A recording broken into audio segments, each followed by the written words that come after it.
कभी कभी ऐसा होता है जब आपका अपना धोखेबाज ना होकर भी आपके द्वारा धोखेबाज बनाया जाता है और फिर शुरू होती है तबाही। हेलो दोस्तों, मेरा नाम है रिया और आज मैं आप सभी के लिए एक anthology horror fiction series blood right से एपिसोड लैब रैट्स की एक्सप्लेनेशन लेकर आई हूँ। दोस्तों, अगर आपको आज की वीडियो पसंद आए तो कमेंट करके जरूर बताइएगा। मैं बाकी के सारे एपिसोड जरूर एक्सप्लेन करूंगी। नाउ एपिसोड की शुरुआत में हम फार्मास्यूटिकल कंपनी के सीईओ एडमंड को देखते हैं। एडमंड अपने स्टाफ के साथ अपनी मीटिंग के सक्सेस पार्टी एंजॉय कर रहे थे। एडमंड ने अपनी टीम के साथ मिलकर कई ऐसे एंटीडोट्स और वैक्सीन बनाए थे जिसके कोई साइड इफेक्ट्स नहीं थे। साथ ही इसे बनाने के बाद इनकी टीम पूरे देश में नंबर 1 फार्मास्यूटिकल कंपनी बन चुकी है।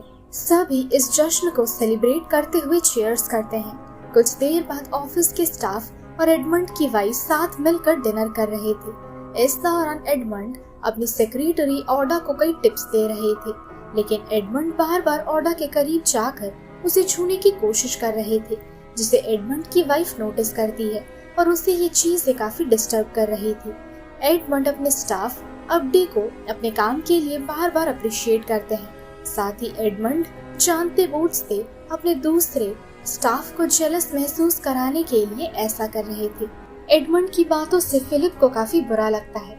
अब बातों बातों में मार्गरेटा अपने बॉस एडमंड को कुछ प्रोटोटाइप दिखाने को कहती है। एडमंड सभी को वो प्रोटोटाइप दिखाने के लिए अपनी तिजोरी खोलता है, लेकिन तिजोरी से वो प्रोटोटाइप गायब था। एडमंड तुरंत अपने सिक्योरिटी गार्ड को बुलाता है और उससे इस बारे में पूछता है। सिक्योरिटी गार्ड इस विषय पर कुछ खास नहीं बता पाता है, लेकिन एडमंड गार्ड से इतना ही जान पाता है कि प्रोटोटाइप को तिजोरी में रखने के बाद कोई भी ऑफिस में ना तो आया था और ना तो ऑफिस के बाहर कोई गया था, जिससे एडमंड इस नतीजे पर पहुंचता है कि चोर इनके साथ मौजूद है और स्टाफ में से कोई एक है वो। एडमंड फौरन जाकर ये बात अपने स्टाफ और अपनी पत्नी को बताता है। पहले तो सभी यही सोच रहे थे कि एडमंड मजाक कर रहा है, जो कि उन्हें मजाक करने की आदत थी, लेकिन सच्चाई रियलाइज करने पर सभी हैरान थे। एडमंड सभी को गार्ड की बातें भी बताता है और फिर सभी की तलाशी ली जाती है। सभी की इच्छा के विरुद्ध जाकर तलाशी ली जाती है, लेकिन एडमंड का प्रोटोटाइप किसी के पास से भी नहीं मिलता है। ये देख एडमंड गुस्सा होने लगता है और वो सभी को एक एक कर अपने कपड़े उतारने को कहता है। सभी ऐसा करने से मना कर देते हैं, लेकिन एडमंड सभी पर गन ताने रखता है। साथ ही वो लड़कों से ज्यादा लड़कियों को ताने देते हुए कहता है, तुम सभी को अपने कपड़े यही उतारने होंगे और अगर तुम में से कोई ऐसा नहीं करता है फिर चोर उसे ठहराया जाएगा और उसे सख्त से सख्त सजा मिलेगी।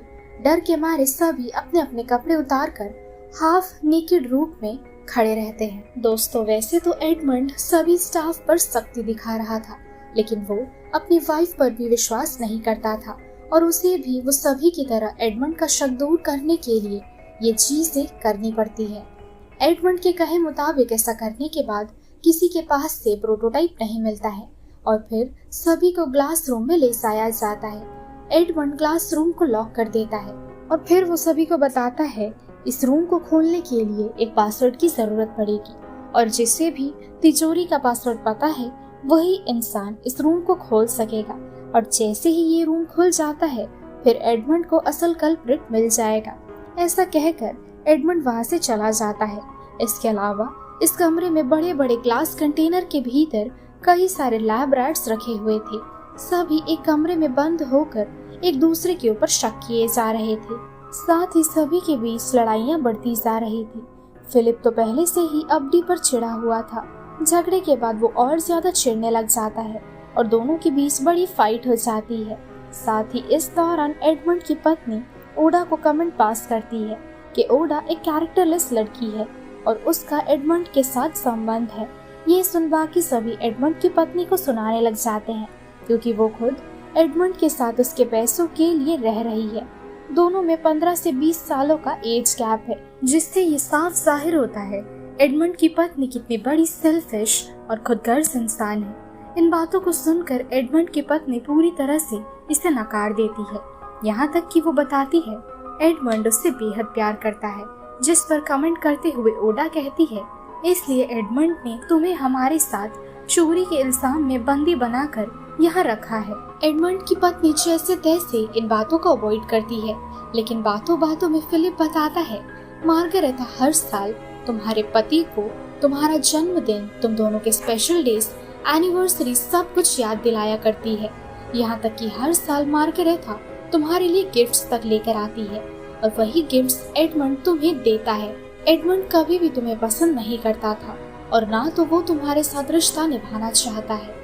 इस बात से एडमंड की पत्नी को सभी के सामने बहुत एम्बैरेस्ड महसूस होता है और बिना कुछ कहे ही वो शांत हो जाती है। दूसरी तरफ एडमंड अपने गार्ड से दूसरे एम्प्लॉयज पर नजर रखने को कहते हैं। साथ ही सीसीटीवी पर एडमंड अब तक इन सभी के ऊपर नजर रख रहे थे। एडमंड कुछ ज्यादा ही फ्रस्ट्रेटेड होने लगा था क्योंकि अब तक चोर का पता नहीं चल सका।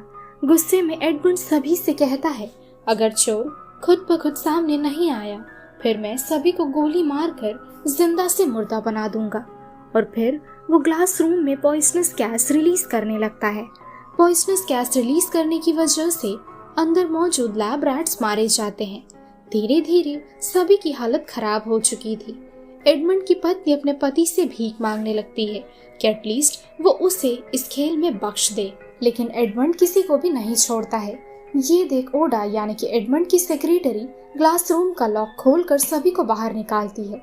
ये देख एडमंड समझ चुका था ओडा असल कल्प्रिट है और फिर वो ओडा को कन्फ्रंट करते हुए उसे इस बारे में पूछता है। पहले तो ओडा बताने से कतराने लगती है, लेकिन अंत में एडमंड को पता चल ही जाता है कि ओडा उसके ऑफिस में काम करने वाले एक एम्प्लॉय की बेटी है। ये एम्प्लॉय एक समय एडमंड का खास आदमी हुआ करता था। एडमंड अपने एम्प्लॉयज को इतना टॉर्चर करता था इन्वेस्टमेंट्स के मामलों में कि अंत में एडमंड की वजह से ओडा के पिता खुदकुशी करके अपनी जान दे देते हैं। और इसी घटना के बाद से ओडा सिर्फ और सिर्फ एडमंड से बदला लेने के लिए उसके इर्द गिर्द सेक्रेटरी बनकर घूम रही थी। ओडा एडमंड को धमकी देती है, अगर तुमने मेरे साथ कुछ भी गलत करने की कोशिश की फिर मैं तुम्हारी पत्नी को हमारे रिश्ते के बारे में सब कुछ सच सच बता दूंगी। और फिर ओडा वहाँ से जाने लगती है। उसके जाते ही एडमंड नोटिस करता है उसका पॉकेट हल्का सा बिखरा हुआ है, मानो जैसे किसी ने उसके साथ छेड़खानी की हो। और फिर हम ऑडियंस जान पाते हैं कि ओडा ने प्रोटोटाइप चुराई थी और अब तक एडमंड के चेस्ट पॉकेट में उस प्रोटोटाइप को ओडा ने चालाकी दिखाकर छिपाए रखा था, जिसकी भनक खुद एडमंड को भी नहीं लगी। और इसी तरह से जब ओडा एडमंड को गले लगाने को आई थी उस दौरान वो प्रोटोटाइप लेकर जाने लगती है। हालांकि एडमंड इन बातों को समझकर फौरन ओडा के पास जाकर उससे अपनी प्रोटोटाइप ले लेता है। प्रोटोटाइप लेकर एडमंड सीधा अपनी पत्नी के पास जाता है। एडमंड की पत्नी एडमंड को बंदूक की नोक पर ग्लास रूम में ले जाती है और उसे अंदर लॉक कर देती है।